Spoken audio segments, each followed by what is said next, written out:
Hello everyone, this is आदर्श। आज के lecture में हम लोग ग्रुप 17 रिवीजन करने वाले हैं। पूरा का पूरा एनसीईआरटी का पॉइंट है, तो वीडियो को स्किप मत करना। अगर स्पीड को बढ़ा कर देखना हो तो वो भी कर लेना, अगर स्लो लगे तो। ठीक है। आज के लेक्चर के बाद हम लोग का सारा ब्लॉक केमिस्ट्री कंप्लीट हो गया। मैंने एस ब्लॉक पढ़ा दिया था, पी ब्लॉक पढ़ा दिया था, फिर 15, 16 और 18 कंप्लीट करवा दिया था, और ये लास्ट बचा हुआ था ग्रुप 17। ठीक है। आज के लेक्चर में हम लोग इसको भी कंप्लीट करते हैं। प्लीज़ जिन्होंने सब्सक्राइब ना किया और सब्सक्राइब कर लेना, और सबको शेयर कर देना ज़रूर, जिससे हेल्प हो जाएगा, सबका रिवीजन हो जाएगा। ठीक है। स्टार्ट करते हैं। देखो, ग्रुप 17 को ना सबसे पहला बात कि इसको हैलोजन ग्रुप बोला जाता है। हैलोजन ग्रुप क्यों बोलते हैं? देखो, हैलो मतलब होता है सॉल्ट, और जेन मतलब होता है जेनेसिस यानी सिंथेसिस यानी फॉर्मेशन। ठीक है। इनकी जो सॉल्ट फॉर्मिंग होते हैं उसको हैलोजन्स बोलते हैं। ठीक है। इसमें मेंबर कौन कौन आता है? Fluorine, chlorine, bromine, iodine and एस्टेटिन, टेनेसिन। ठीक है। एस्टेटिन जो होता है वो तुमको रेडियो एक्टिव होता है, और जो न्यूएस्ट मेंबर वो टेनेसिन है। ठीक है। और मैंने बता दिया हैलोजन सॉल्ट प्रोड्यूसर होता है। और ये होता है ना जो हैलोजन, ये हाईली रिएक्टिव होता है, नॉन मेटालिक होता है। So great similarity like group 1 and group 2 amongst themselves. ठीक है। मतलब जिसका प्रॉपर्टी जो सिमिलरिटी शो करता है, ये ग्रुप 1 और ग्रुप 2 के जैसा अपने आप में। ठीक है। मतलब अपने मेंबर्स में जो इसका प्रॉपर्टी तुम देखोगे अगर, तो उसमें सिमिलरिटी होता है बहुत ज़्यादा। अब देखो यहाँ लिखा है similarity like group 17 are not found in element of other group of periodic table. यानी कि इस ग्रुप के जो एलिमेंट्स है उसमें जितना सिमिलरिटी होता है ना, उतना किसी भी ग्रुप के एलिमेंट्स में नहीं होता है पूरा पीरियोडिक टेबल में। तो इस बात को ध्यान रखना। Regulate gradation in their physical and chemical property. ठीक है। यही इसका प्रॉपर्टी का पार्ट है। सिमिलरिटी जो बता रहा है ना वो ये कि regular gradation in their physical and chemical properties.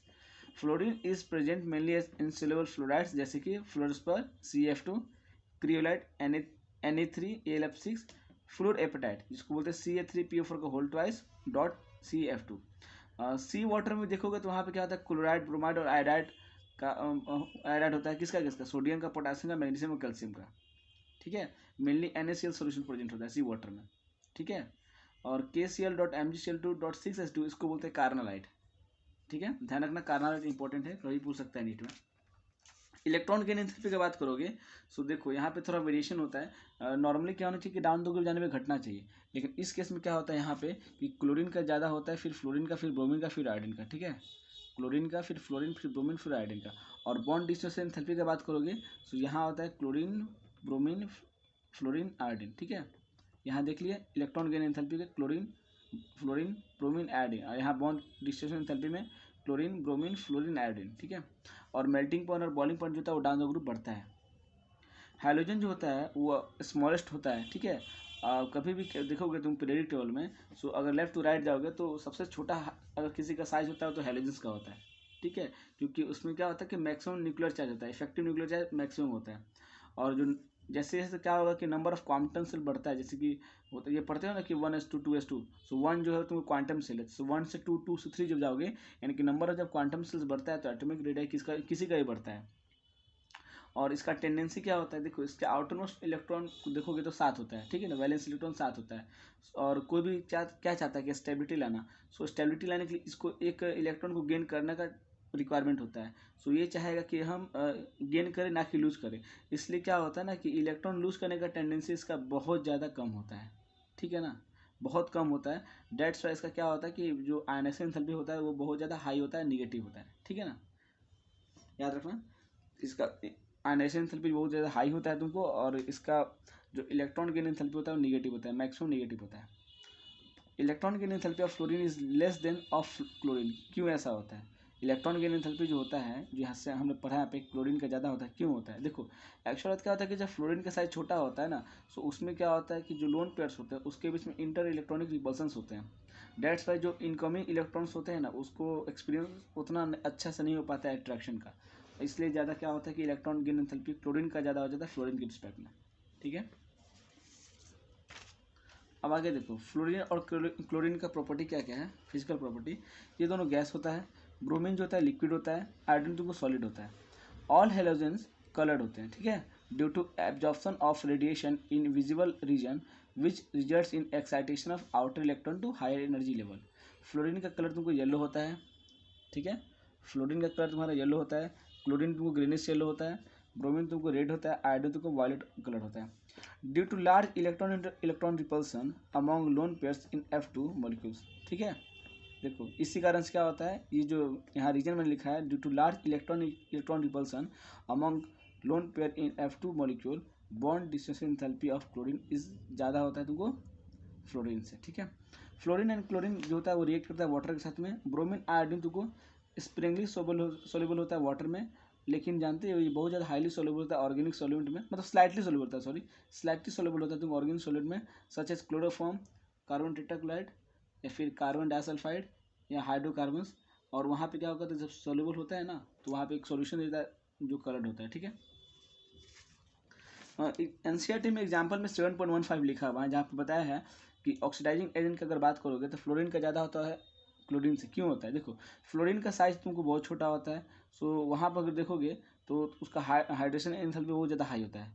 लेकिन अगर बॉन्ड डिस्ट्रीब्यूशन एंथैल्पी की बात करोगे तो वहाँ पे क्या होता है कि फ्लोरीन का कम होता है। डेट्स वाई क्या होता है कि ऑक्सीडाइजिंग जो एजेंट होता है वो अच्छा होता है fluorine with respect to chlorine. जितना भी हेलोजन होगा वो -1 ऑक्सीडेशन शो करता है। उसके अलावा क्लोरीन, ब्रोमीन और आयोडीन जो होता है वो +1 +3 +5 +7 भी शो करता है। लेकिन फ्लोरीन जो होता है वो -1 ऑक्सीडेशन स्टेट शो करता है। याद रखना, नीट में क्वेश्चन आ चुका है, ठीक है। स्टेटमेंट बेस्ड क्वेश्चन था, ये आ चुका है। All halogen are highly reactive, reactivity decrease down the group fluorine, chlorine, bromine, iodine reactivity, ठीक है। फ्लोरीन जो होता है स्ट्रॉन्ग ऑक्सीडाइजिंग एजेंट होता है, oxidises other halides in solution और इवन सॉलिड फेजेस। डिक्रीज देखो जो ऑक्सीडाइजिंग एबिलिटी होता है ना वो डिक्रीज करता है, ठीक है ना, डाउन द ग्रुप जाने पे। और इसका रीजन क्या है, तुम बोल सकते हो स्टैंडर्ड इलेक्ट्रोड पोटेंशियल, ठीक है ना। इलेक्ट्रोड पोटेंशियल जितना ज़्यादा हाई होगा ना, ठीक है, इलेक्ट्रोड पोटेंशियल जितना ज़्यादा हाई होगा ऑक्सीडाइजिंग एबिलिटी उतना हाई होता है। लेकिन डाउन द ग्रुप जाने में क्या होता है कि स्टैंडर्ड इलेक्ट्रोड पोटेंशियल घटता है, ठीक है। अब आगे देखते हैं। देखो यहाँ लिखा हुआ है, अगर वाटर के साथ रीड करोगे फ्लोरीन को तो वो क्या करेगा, वाटर से क्या करेगा, ऑक्सीजन निकाल के ऑक्सीजन को ऑक्सीडाइज कर देगा। यहाँ इसका ऑक्सीडाइजिंग नेचर का ये प्रॉपर्टी शो करेगा एज अ ऑक्सीडाइजिंग एजेंट। ये क्या करेगा, वाटर को ऑक्सीडाइज कर देगा और खुद क्या होगा कि रिड्यूस हो जाता है, ठीक है। यहाँ F- में और O2 में कन्वर्ट कर दिया। ऐसे ही क्या होता है कि अगर X ले लोगे, X यहाँ क्लोरीन ब्रोमीन होगा, अगर वाटर के साथ रीड करोगे तो वहाँ पे क्या होगा, हाइड्रोहाइलिक एसिड बना देगा और एक हाइपोहाइलस एसिड बना देगा।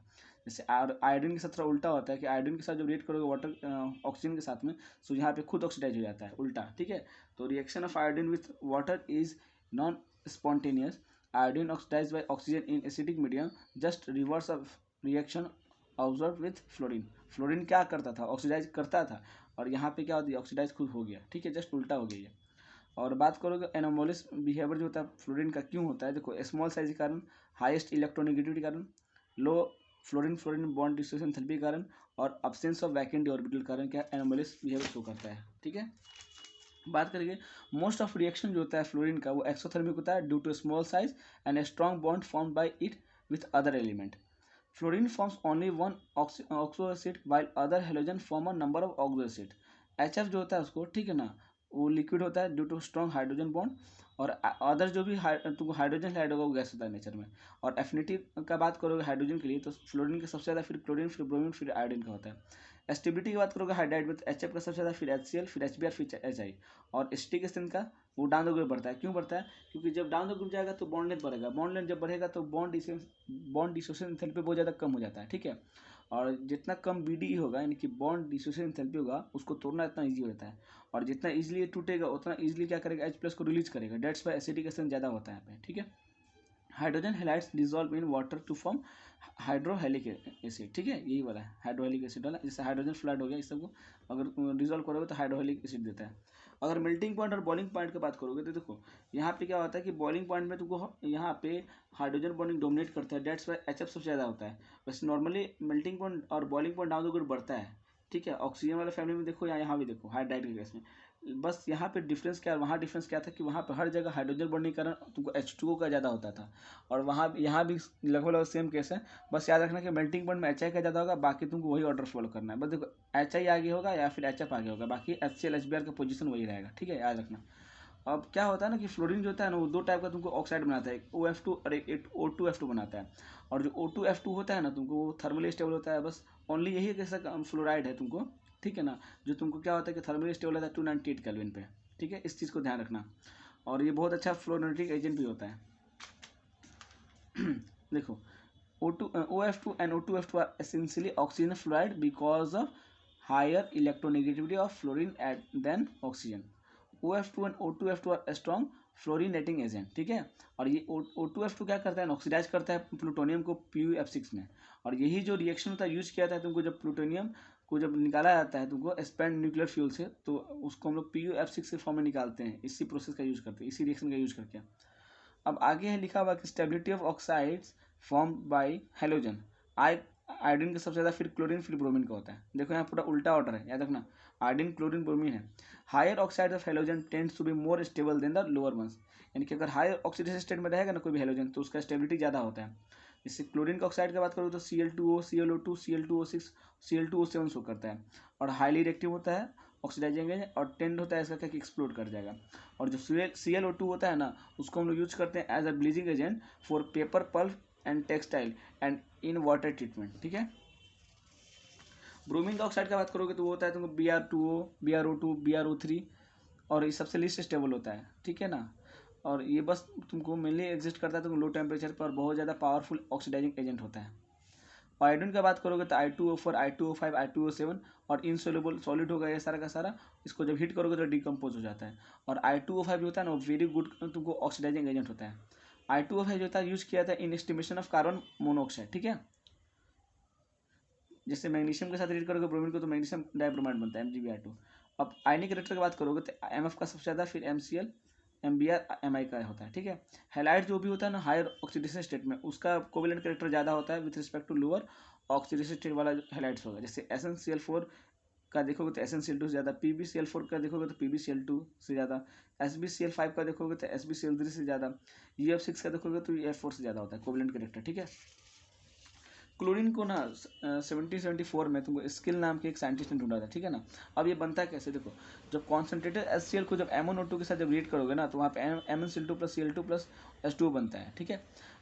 NaCl के साथ जब तुम कॉन्ग H2SO4 और MnO2 को रिएक्ट करोगे तो MnCl2 + sodium bisulphate + water + Cl2 बनता है। अब पोटेशियम पर मैग्नेट को जब HCl के साथ रिएक्ट करोगे तो KCl + MnCl2 + वाटर + Cl2 बनता है। मैन्युफैक्चर ऑफ क्लोरीन का ये भी प्रोसेस है जिसमें तुम HCl प्लस ऑक्सीजन को जब CuCl2 एज अ कैटलिस्ट के प्रेजेंस जब हीट करते हो तो Cl2 प्लस यहाँ पे वाटर रिलीज होता है, ये तुमको डिकॉन्स प्रोसेस है, ठीक है। इलेक्ट्रोलाइटिक प्रोसेस की बात करोगे तो जब कॉन्सेंट्रेटेड NaCl सोल्यूशन को, जिसको ब्रांड सोल्यूशन बोलते हैं, उसको जब इलेक्ट्रोलाइसिस करोगे ना तो वहाँ क्लोरीन गैस रिलीज होता है, ठीक है। और जो क्लोरीन होता है वो एनोड पे रिलीज होता है, याद रखना। अब क्लोरीन की प्रॉपर्टी थोड़ा देख लो, ठीक है। देखो क्लोरीन तुमको होता है ना, ग्रेनिश होता है, येलो गैस होता है, पंजेंट एंड सफोकेटिंग ऑर्डर होता है, 2 से 5 टाइम तो कोई हैवियर होगा एयर से, इसका मोलिकुलर वेट से तुम चेक कर सकते हो। और लिक्विफाइड इजली इनटू ग्रेनिश, ठीक है, येलो लिक्विड, और सॉल्युबल होता है वाटर में। अब इसका रिएक्शन देखोगे तो जो अमोनिया को एक्सेस में ले लोगे इन प्रेजेंस ऑफ Cl2 तो वहाँ पे अमोनियम क्लोराइड प्लस नाइट्रोजन निकलता है। लेकिन अगर तुम क्या करोगे, क्लोरीन को तुम एक्सेस में कर दोगे तो वहाँ पे NCl3 + HCl निकल जाएगा। ध्यान रखना, नीट में क्वेश्चन पूछ सकता है, ठीक है।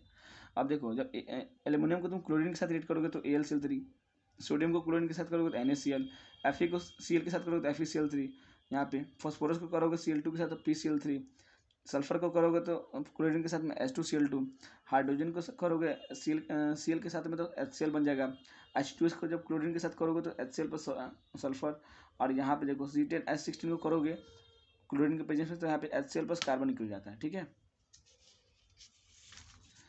अब ये रिएक्शन है कि जब सोडियम हाइड्रोक्साइड क्लोरीन, जब सोडियम हाइड्रोक्साइड तुम्हारा क्या हो कि डाइल्यूट हो और कोल्ड कंडीशन हो, ठीक है ना, सो वहाँ पे कन्वर्ट हो जाता है तुमको सोडियम क्लोराइड में प्लस सोडियम हाइपोक्लोराइड में प्लस वाटर में, ठीक है। और लेकिन अगर वहाँ पे कॉन्ग कंडीशन कर दोगे ना, ठीक है, कॉन्ग कंडीशन करोगे तो यहाँ पे क्या हुआ कि NaOCl बना था डाइल्यूट कंडीशन में, लेकिन अगर कॉन्ग कर देंगे तो यहाँ पे क्या होगा कि NaCl तो बनेगा ही, जहाँ बन रहा था यहाँ पे NaClO3 बन जाएगा, ठीक है। अब ड्राई सेलेक्ट लाइम जो होता है यानी कि CaOH का होल ट्वाइस, जिसको ड्राई सेलेक्ट लाइम बोलते हैं, अगर क्लोरीन के साथ रिएक्ट करोगे ना तो वो क्या होता है कि तुमको ब्लीचिंग पाउडर में कन्वर्ट हो जाता है, यानी कि CaOCl का whole twice plus CaCl2 plus water में। और कंपोजिशन ऑफ ब्लीचिंग पाउडर का बात करोगे तो उसमें होता है तुमको CaOCl का whole twice dot CaCl2 dot CaOH का होल ट्वाइस डॉट 2H2O। अगर तुम मीथेन को क्या करोगे, क्लोरिनेशन करोगे in presence of UV light, so वहाँ पे क्या बोलते हैं कि यहाँ पे एक हाइड्रोजन का रिप्लेसमेंट होगा, क्लोरीन आएगा। वैसे ही यहाँ पे भी होता है कि तुम यहाँ पे जब रिएक्शन करोगे Cl2 के साथ में, तो यहाँ देखो क्लोरीन आके ऐड हो जाता है बस, ठीक है। अब यहाँ देखो क्लोरीन वाटर का जो होता है, अगर तुम उसको रख दोगे ऐसे ही स्टैंड कर दोगे नॉर्मली, सो वो क्या करेगा, अपना जो कलर होता है येलो कलर, उसको लूज कर देगा, और वहाँ पे क्या फॉर्मेशन करेगा, HCl का और HOCl का।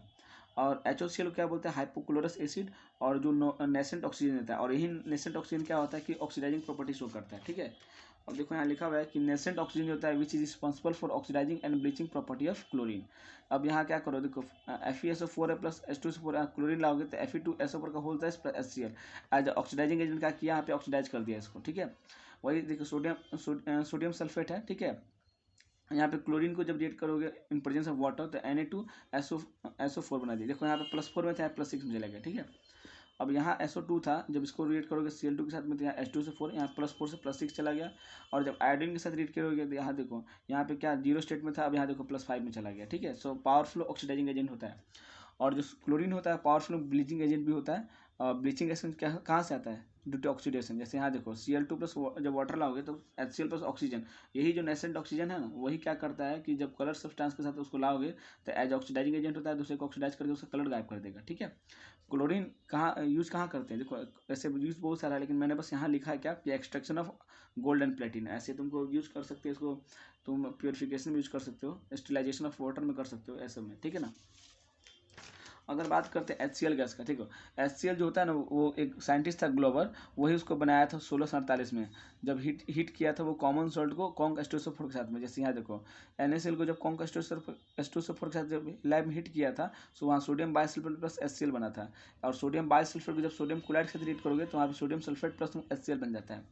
HCl गैस को जब पास करोगे तुम, ठीक है ना, HCl gas can be dried by passing through conc H2SO4, ठीक है। HCl का प्रॉपर्टी क्या होता है, कलरलेस होगा, पंजेंट स्पेलिंग गैस होगा, एक्सट्रीमली सोल्यूबल होगा तुम वाटर में। और HCl को जब वाटर से रिएक्ट करोगे तो वहाँ पे hydronium ion plus chloride ion बनता है, ठीक है। और एक्वस सॉल्यूशन जो उसका होता है ना HCl का, उसको हाइड्रोक्लोरिक एसिड बोलते हैं। और अगर तुम अमोनिया के साथ HCl को रिएक्ट करवाओगे तो वहाँ अमोनियम क्लोराइड बनता है, और अमोनियम क्लोराइड जो होता है ना, वो वाइट फिल्म देता है तुमको, ठीक है। अब देखो अगर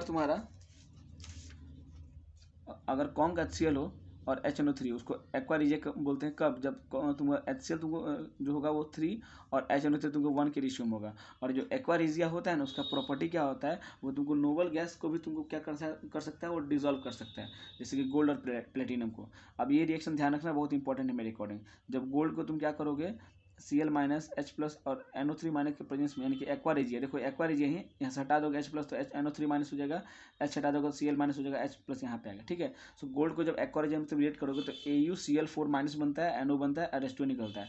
और वही प्लेटिनम को जब करोगे तो PtCl6 माइनस 2 बनता है, ये याद रखना, AuCl4 माइनस और PtCl6 का -2। और वही देखो Na2CO3 को जब रिएक्ट करोगे तो यहाँ पे क्या NaCl H2O plus CO2, sodium bicarbonate को करोगे तो NaCl plus H2O plus CO2। और वही Na2SO3 को जब करोगे HCl के साथ में तो NaCl H2O प्लस SO2 बनता है, ठीक है। अब देखो इसका यूज कहाँ का करते हैं, it is use in manufacture of chlorine, ammonium chloride and glucose, extracting glue from bones and purifying bone black, in medicine and as a laboratory reagent. यहाँ यूज किया था तुमको HCl को, ठीक है। अब देखो फ्लोरीन जो होता है ना, वो बस एक ऑक्सो एसिड बनाता है, क्योंकि उसका साइज बहुत छोटा और इलेक्ट्रोनेगेटिव बहुत ज़्यादा हाई होता है, डेट्स वाई, ठीक है। और HOF जो होता है ना, उसको हम लोग बोलते हैं फ्लोरिक एसिड या हाइपोफ्लोरस एसिड। और ऑक्सो एसिड जो होता है ना हेलोजेंस का, उसको हम लोग कभी भी प्योर स्टेट में क्या करते हैं, आइसोलेट नहीं कर सकते हैं, ध्यान रखना। और जो स्टेबल होगा ये ऑक्सो एसिड जो हेलोजन का, वो होता है बस तुमको एक्वस सॉल्यूशन होगा या फिर जब वो सॉल्ट के फॉर्मेशन में होगा तभी होगा, ठीक है। अगर बात करते हैं इंटर हेलोजन कंपाउंड्स का, तो देखो मैंने यहाँ लिखा है XX dash X3 dash XX5 dash. So ये जो X लिखा हुआ ना, वो मेरा क्या है कि वो सेंट्रल एटम होगा, और जो सेंट्रल एटम होता है ना, उसका साइज बहुत ज़्यादा बड़ा होता है, ठीक है, और हाईली इलेक्ट्रोपॉजिटिव होगा। और जो मेरा साइड वाला एटम होगा वो तुमको इलेक्ट्रोनेगेटिव हाई होगा, जैसे, और उसका क्या होगा कि तुमको स्मॉलर साइज होगा। जैसे एग्जाम्पल होगा ClF3, तो देखो Cl मेरा क्या है, तुमको वहाँ सेंट्रल एटम है, तो उसका क्या हुआ साइज देखो, क्लोरीन और फ्लोरीन का ज़्यादा होता है। और इलेक्ट्रोनेगेटिव ऐड करोगे तो इलेक्ट्रोनेगेटिव तुमको फ्लोरीन का जाता है, तो साइड में आ गया, ठीक है। सो ऐसे याद रखना। सो जब इसको रिएक्ट करते हैं जैसे Cl2 प्लस F2 और इक्वल अमाउंट हो, तो वहाँ ClF बनता है। अगर तुम फ्लोरीन एक्सेस में लोगे तो ClF3 बन जाएगा। वही आयोडीन और क्लोरीन को जब इक्वल अमाउंट लोगे तो ICl बनेगा। और वही तुमको आयोडीन और क्लोरीन को रिएक्ट करोगे, क्लोरीन एक्सेस में होगा तो ICl3 बनेगा। ब्रोमीन फ्लोरीन का बात करोगे तो वहाँ डाइल्यूट और वाटर में लोगे इक्वल में तो BrF3, और वही एक्सेस में तुम फ्लोरीन को लोगे तो BrF5 बनता है। ठीक है, ध्यान रखना इस चीज़ को। इंटर हैलोजन जो होता है ना वो तुमको कोवेलेंट मॉलिक्यूल होता है और डायमैग्नेटिक होता है नेचर में। वोलेटाइल सॉलिड का बात करोगे और लिक्विड का, जितना इंटर हैलोजन कंपाउंड होता है ना वो सब क्या क्या होगा कि तुमको वोलेटाइल सॉलिड होगा या लिक्विड होगा, लेकिन ClF जो होता है वो गैस होता है। फिजिकल प्रॉपर्टी जो होता है ना इसका इंटर हैलोजन का, वो तुमको इंटरमीडिएट होता है between those of constant halogen except that melting point and boiling point a little bit higher than expected. ठीक है, ये जो बस ये मेल्टिंग पॉइंट और जो बॉइलिंग पॉइंट होता है ना यही तुमको हायर होता है। और इंटर हाइड्रोजन कंपाउंड जो होता है ना वो ज़्यादा रिएक्टिव होता है हाइड्रोजन के रिस्पेक्ट में, लेकिन बस याद रखना फ्लोरीन से ज़्यादा नहीं, फ्लोरीन ज़्यादा रिएक्टिव होता है इन लोग से। ठीक है ना। अब आगे क्या है कि inter hydrogen compounds are more reactive than hydrogen except fluorine, याद रखना। अब अगर तुम बात करोगे इंटर हाइड्रोजन कंपाउंड को जब रिएक्ट करोगे तुम वाटर के साथ में, सो ये रिएक्शन बनता है। देखो यहाँ पे जैसे XX माइनस है प्लस वाटर को रिएक्ट करोगे तो HX प्लस HOX बनता है, हाइपोहैलाइड का फॉर्मेशन होगा। ठीक है, जैसे ICL को तुम वाटर के साथ करोगे सो हाइड्रोक्लोरिक एसिड बन गया प्लस तुमको यहाँ पे हाइपोहैलाइड बन गया, हाइपोहाइडाइड आयोडाइड बन गया। ठीक है, अब XX3 का बात करो तो बेंड टी शेप होता है, XX5 का बात करो स्क्वायर पिरामिडल होता है, और IF7 जो होता है पेंटागोनल बाई पिरामिडल होता है। ठीक है, याद रखना इसको ध्यान से। अब NCERT में लास्ट में क्या लिखा है, BrF3 के बारे में वो ब्लॉक में बताया हुआ। ठीक है ना, ब्लॉक बना के बताया हुआ है। सो देखो इसमें क्या होता है, 3 बॉन्ड पर 2 लोन पर होगा, और जो 2 लोन पर होगा तुमको इक्वेटोरियल पोजीशन को ऑक्यूपाई करता है। क्यों ऐसा क्यों करता है, देखो जो 2 लोन पर तुमको इक्वेटोरियल पोजीशन को इसलिए ऑक्यूपाई करता है ताकि जो लोन पर रिपल्सन होता है या फिर बॉन्ड पर लोन पर रिपल्सन होता है ना उसको वो क्या करे, मिनिमाइज कर दे। ठीक है, क्योंकि ये जो रिपल्सन होता है वो ज़्यादा होता है विथ रिस्पेक्ट टू बॉन्ड पर रिपल्सन के साथ। ठीक है, और जो एक्सियल फ्लोरीन तुमको होता है एटम होता है ना वो क्या होता है कि बेंड हो जाता है टुवार्ड्स इक्वेटोरियल पोजीशन। ठीक है, इससे क्या होता है कि वो लोन पेयर रिपल्सन को बचाता है, और इसका शेप होता है बेंड टी से। और जो 3 बॉन्ड पेयर और 2 लोन पेयर होता है वो ऑक्यूपाई करता है corner of a trigonal bye pyramid.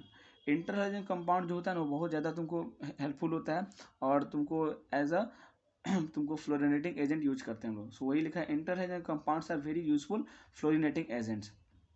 ClF3 and BrF3 are used for production of UF6 in the enrichment of uranium 235। ठीक है, सो ClF3 BrF3 का यूज कब करते हैं, जब हम लोग को प्रोडक्शन करना होता है UF6 का। सो यहाँ देखो यूरेनियम को जब रिएक्ट करेंगे तुमको ClF के साथ में तो वहाँ UF6 बनेगा प्लस ClF बनता है, या फिर यहाँ पे तुम BrF3 ले लो तो वो भी बन जाएगा। ठीक है, बस यहाँ पे ClF की जगह BrF बन जाएगा। सो ये ऑल अबाउट था ग्रुप 17 का। ग्रुप 17 कंप्लीट हो गया। सो रिविजन अच्छे से कर लेना, सब्सक्राइब करने का मन होगा तो कर देना, कोई फोर्स नहीं है। Thank you so much. अगले वीडियो में हम लोग देखते हैं और क्या पढ़ सकते हैं। Thank you.